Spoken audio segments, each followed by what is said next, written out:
Halo guys, welcome back again to my channel bersama saya Hansan di sini dan seperti biasanya setiap harinya saya akan buatkan video seputar cryptocurrency. Apa kabar kalian hari ini semuanya? Semoga dalam keadaan yang baik-baik saja.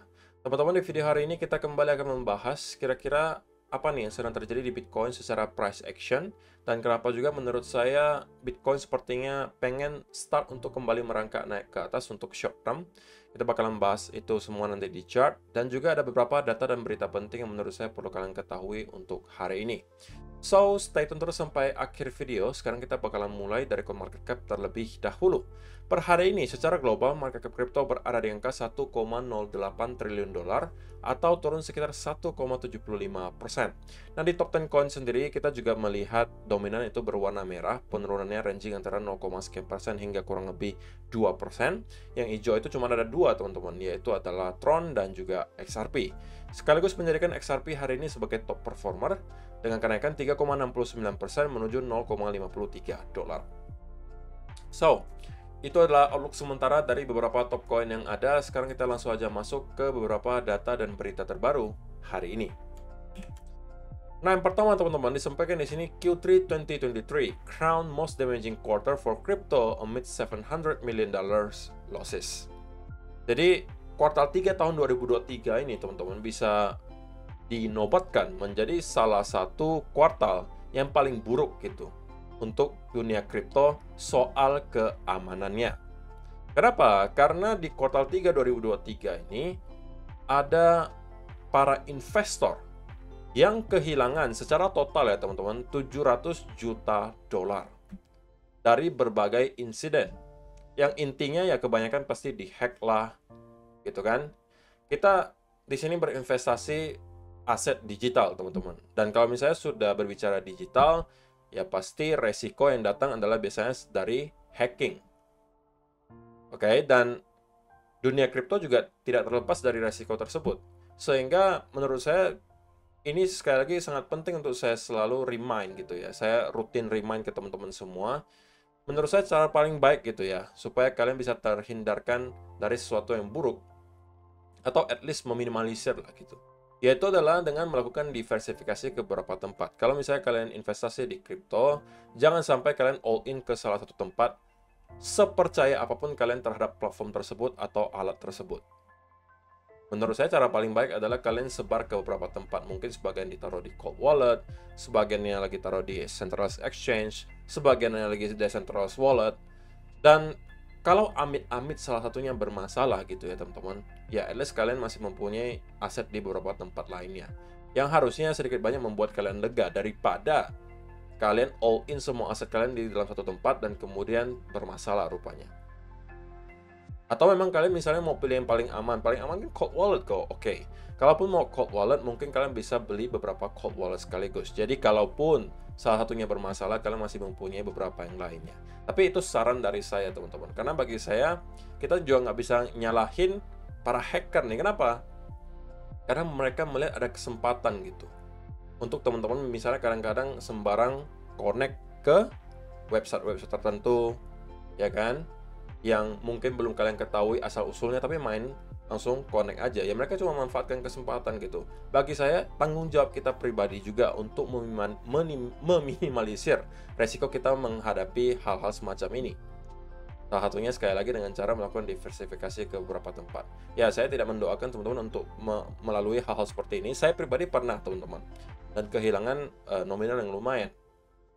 Dari itu saya jadikan sebagai sebuah pelajaran bahwa rupanya yang kita hadapi di sini itu tidak gampang gitu. Soal keamanan itu nggak gampang, karena salah sedikit aja kita bisa lalu kehilangan semua aset kita.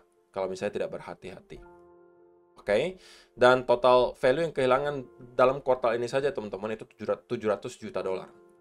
Dan tidak hanya di kuartal ini sebenarnya, kuartal-kuartal sebelumnya juga kita memang melihat angkanya cukup besar. Setiap kuartal itu kurang lebih 300 juta dolar yang ke-hack gitu. Jadi kita memang sedang berhadapan dengan ya orang-orang jahat gitu teman-teman, yang tidak sedikit. Pasti kalian akan menemukan banyak sekali link-link di mana-mana gitu ya. Yang salah satunya adalah yang banyak ya teman-teman, itu biasanya kedoknya adalah memberikan giveaway gitu ya. Atau apapun itulah yang too good to be true. Kemudian mereka sertakan sebuah link yang diminta teman-teman untuk kemudian klik. Oke, atau misalnya kalian connect wallet kalian ke website mereka. Nah, itu yang perlu kalian waspadai, teman-teman. Itu adalah beberapa cara gitu ya, para hacker yang paling umum gitu untuk mencuri aset digital kalian. Jadi jangan sampai kalian tertipu dan menjadi salah satu korban di sini. Jadi itu adalah yang pertama. Kemudian yang kedua, statistik menarik nih teman-teman untuk Bitcoin. Kalau misalnya kita perhatikan secara data historisnya gitu ya, setiap kali ada closing tahunan yang merah gitu ya, dimulai dari tahun 2014 teman-teman, di mana pertama kalinya kita melihat ada closing yearly candle dalam keadaan merah, biasanya itu diikuti 3 tahun berikutnya dalam keadaan hijau. Seperti contohnya 2014 itu kan merah, minus 58%. 2015 itu plus 35%, 2016 plus 125%, 2017 itu plus 1331%. Kemudian diikuti lagi 2018, kita kembali masuk ke bear market dan minus 73%. Tetapi kemudian 3 tahun berikutnya itu juga semuanya hijau, plus 95%, plus 300%, dan plus 66%. Nah, jika kita akan mengulangi hal yang serupa dengan kita lihat beberapa kali sebelumnya, maka harusnya kita bisa expect 2023, 2024, dan 2025 itu kita closing dalam keadaan hijau. Kalau memang kita akan mengulangi hal yang sama. Yang artinya bisa aja tahun 2025 kita baru akan ketemu dengan cycle top kali ini. Dan juga jangan sampai lupa teman-teman, menurut saya pribadi sih, 2023 harusnya kemungkinan besar closingnya dalam keadaan hijau ya. Karena kan kita start atau awal tahun ini berada di angka 16 ribuan. Ya, kalaupun kita buruk-buruknya melihat Bitcoin kembali drop misalnya, bagi saya harusnya masih akan ada di atas 16 ribu untuk akhir tahun ini. Ya, tapi who knows gitu ya. Tapi itu menurut opini saya pribadi yang sedang berada di kubu yang merasa bahwa kita sudah ketemu dengan bottom bear market kali ini dan sudah start untuk building bull cycle yang baru. Dan bagaimana menurut teman-teman? Apakah hal ini akan terus berulang? Ataukah menurut kalian kali ini kita akan melalui hal yang berbeda? Silakan kalian mungkin boleh kasih komentar kalian di kolom komentar di bawah. Dan juga yang terakhir, ini menurut saya cukup menarik teman-teman, yaitu adalah Fear and Greed Index yang justru menunjukkan area netral teman-teman. Setelah last week dan last month itu kita berada di area fear. Tetapi bagi saya ya teman-teman, setelah saya coba cek-cek di berbagai media sosial sekarang, kemudian artikel-artikel yang muncul selama beberapa minggu terakhir, tidak ada yang terlihat bullish teman-teman. Cenderung semuanya berada antara keadaan yang netral atau bearish. Oke? Dan menurut saya lebih dominan itu orang-orang lebih cenderung ke arah bearish. Karena berbagai hal lah teman-teman. Salah satunya yang sekarang lagi hangat-hangatnya adalah keadaan ekonomi global. So, itu kemudian membuat banyak orang merasa bahwa kripto akan menjadi tempat terakhir bagi investor untuk melakukan investasi. Kenapa? Karena ketika ada ketidakpastian, salah satunya adalah keadaan ekonomi global, tentunya logikanya adalah orang-orang itu males gitu ya untuk berinvestasi di aset yang resikonya tinggi. Kalaupun mau, mereka mungkin membeli bonds gitu, beli obligasi, reksadana, gitu-gitu, ya kan? Mereka nggak mau mungkin masuknya ke kripto. Kalau saham masih oke gitu, walaupun termasuk lumayan high risk, tapi tidak se-high risk kripto. Nah, itulah yang kemudian membuat sebagian investor, menurut saya ya, cenderung berada dalam keadaan bearish sentimennya beberapa minggu terakhir. Karena salah satunya adalah soal keadaan ekonomi global, yang kedua juga keadaan geopolitik, di mana sudah mulai banyak orang yang percaya bahwa yang namanya World War III atau Perang Dunia Ketiga itu sudah di depan mata. Saya sih nggak mempelajari secara mendalam seputaran itu, tetapi itulah yang saya lihat selama beberapa minggu terakhir, sentimennya mengarah ke sana. So, apakah ini berarti kita sudah akan kemudian drop ke low baru dan membuat Bitcoin nyentuh ke arah 12.000, 10.000? Ya, saya tidak mengatakan tidak mungkin terjadi, tapi bagi saya secara price action, kemungkinan untuk jangka pendek itu belum nyampe ke sana, teman-teman. Ini pure berangkat dari price action atau chart ya, teman-teman. Oke, saya belum melihat Bitcoin bisa drop ke low baru Bukan karena saya mengatakan tidak mungkin nyampe ke sana, tapi indikasinya belum terlalu banyak. Oke, jadi saya hanya berangkat dari chart yang akan langsung kita bahas kali ini, teman-teman. Setelah tadi udah berita dan data yang kita bahas, sekarang kita masuk ke chartnya Bitcoin, dan saya pengen langsung aja mulai dari 1 hour chart. Nah, pertama dulu untuk nge-address yang baru saja saya sampaikan, kenapa menurut saya secara price action belum ada indikasi yang terlalu kuat yang menunjukkan bahwa kita akan ke lower low baru. Sekali lagi teman-teman, kita itu selama berminggu-minggu terakhir itu sebenarnya tidak mendapatkan pergerakan yang signifikan. Kita hanya ranging kok teman-teman, sideways di sekitaran area di sini. Dan kalian bisa melihat sentimen market kripto itu bisa berubah sekejap. Walaupun Bitcoin hanya misalnya bergerak 2-3% baik ke atas maupun ke bawah, itu kadang-kadang udah bisa membuat orang-orang yang awalnya bullish kemudian tiba-tiba flip menjadi bearish. Dan bagi saya itu adalah sesuatu yang keliru gitu. Kita harus lihat gambaran besarnya, at least di daily, teman-teman. Di daily, kita itu masih cenderung berada di sebuah range. Kita juga masih berada di atas area support. So, apa yang sebenarnya kita khawatirkan gitu? Apa yang kemudian membuat teman-teman merasa bahwa kemungkinan besar kita akan ke lower low baru?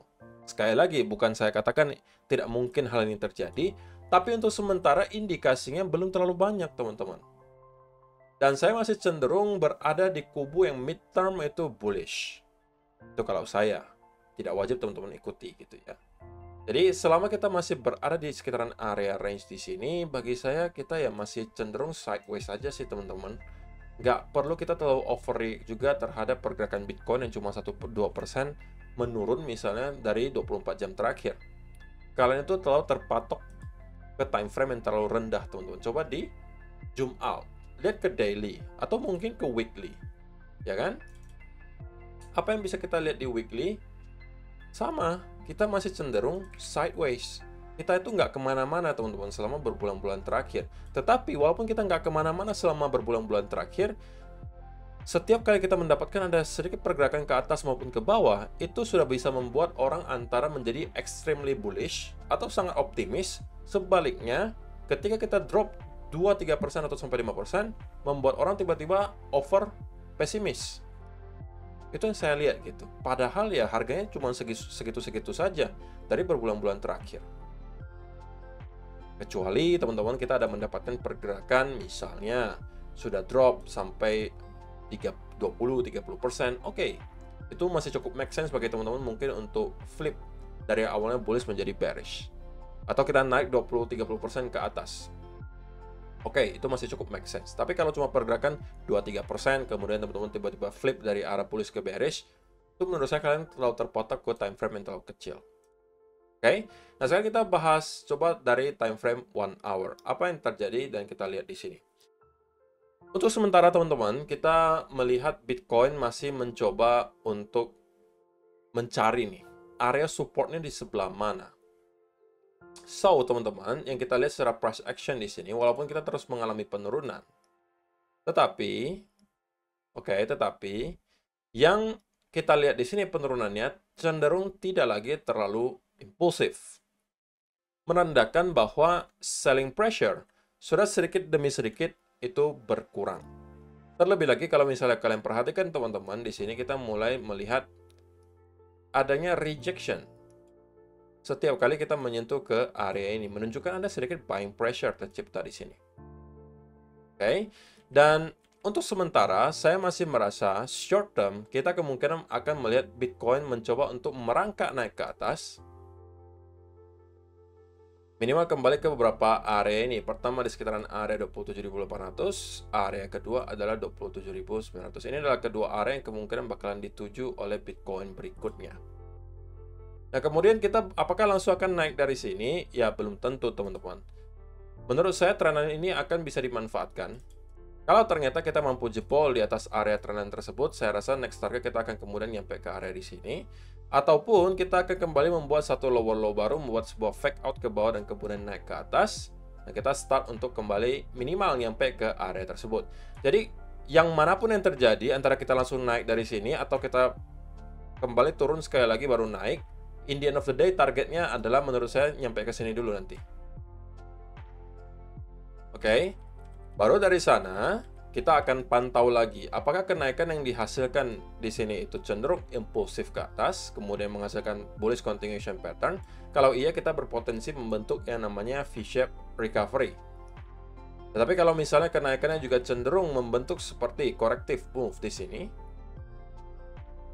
ini justru bisa kalian kembali jadikan sebagai sebuah short setup. Jadi saya untuk short term cenderung bullish, oke, tapi kenaikannya baru akan kita lihat ketika kita breakout dari trend line. Jadi antara kita akan langsung break sekarang, atau kita akan membuat satu lower low baru lagi, baru kita akan start untuk kembali merangkak naik ke atas. Tapi tidak, bagi saya perbedaannya tidak terlalu besar. Intinya kita akan kemungkinan sampai ke sekitaran area di sini. Baru dari sana kita bisa pantau lagi kira-kira apa nih yang pengen dilakukan oleh Bitcoin berikutnya dari segi price action. Tapi untuk sementara karena juga kita berada di hari Rabu ya teman-teman, hari ini hari Rabu, kita juga tidak mendapatkan ada data yang penting dirilis hari ini, so saya juga nggak bisa expect ada volatility yang terlalu tinggi, mungkin sampai nanti hari Jumat ketika nanti ada NFP dan juga unemployment rate atau tingkat pengangguran dari Amerika Serikat yang bakalan dirilis hari Jumat nanti. Pada saat itu kita kemungkinan baru akan melihat Bitcoin kembali menentukan arah berikutnya bakalan kemana. Jadi untuk short term saya cenderung merasa bahwa Bitcoin akan start untuk merangkak naik ke atas ketika kita sudah break dari area trendline yang tercipta di sini. Sesimpel itu teman-teman. Oke? So saya rasa itu aja yang perlu saya sampaikan di video hari ini teman-teman. Terima kasih untuk kalian yang sudah menonton sampai selesai. See you in the next video. Bye-bye.